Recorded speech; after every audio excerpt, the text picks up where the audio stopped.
ప్రోమో9 news కి స్వాగతం.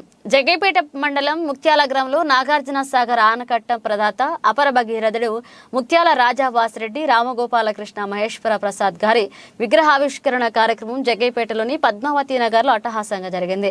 వెలగపూడి ఇందిరాదత్తో కలిసి ప్రభుత్వ విప్ సామినేని ఉదయభాను విగ్రహావిష్కరణ చేశారు. అనంతరం ఉదయభాను మాట్లాడుతూ నాగార్జున సాగర్ ప్రాజెక్టు ప్రారంభం నుంచి పూర్తయ్యే వరకు ముక్త్యాల రాజా చేసిన అవిరళ కృషి మరువలేనిదని కొనియాడారు. కరువు కాటకాలతో అల్లాడుతున్న ప్రజలను నాగార్జున సాగర్ ప్రాజెక్టు ద్వారా ఆదుకున్న గొప్ప మహనీయుడని అన్నారు.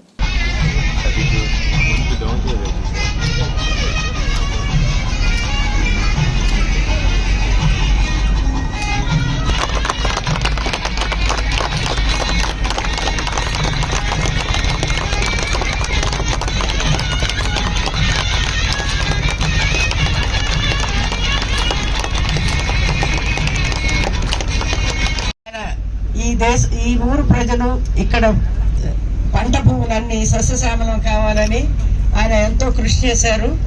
ఢిల్లీ దాకా వెళ్ళి అక్కడి నుంచి వీడియోలో, అందుకని ఆయనకి అందరూ కృతజ్ఞత తెలుపుకుంటున్నాము. మరి ఈరోజు ఈ కార్యక్రమంలో పాల్గొన్న మన ఇందిరాదత్ గారు కూడా, ఆవిడ కూడా తండ్రికి తగ్గ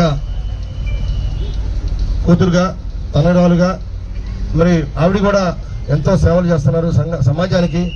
ప్రపంచ తెలుగు మహాసభలప్పుడు ఆ రోజుల్లో ప్రత్యేకంగా తెలుగు వారిని అందరినీ కూడా ఇక్కడ ఆంధ్రప్రదేశ్లో, ఉమ్మడి ఆంధ్రప్రదేశ్లో, తమిళనాడు రాష్ట్రంలో, దక్షిణ మధ్య రాష్ట్రాల్లో కూడా ఈ తెలుగు మాట్లాడే వాళ్ళందరినీ కూడా ఒక సభను ఏర్పాటు చేయడం, సాహిత్య కవుల్ని గౌరవించడం, అనేక రకాలుగా వారు కూడా సమాజానికి ఎంతో సేవ చేసే కుటుంబం ఇందిరాదత్ గారు.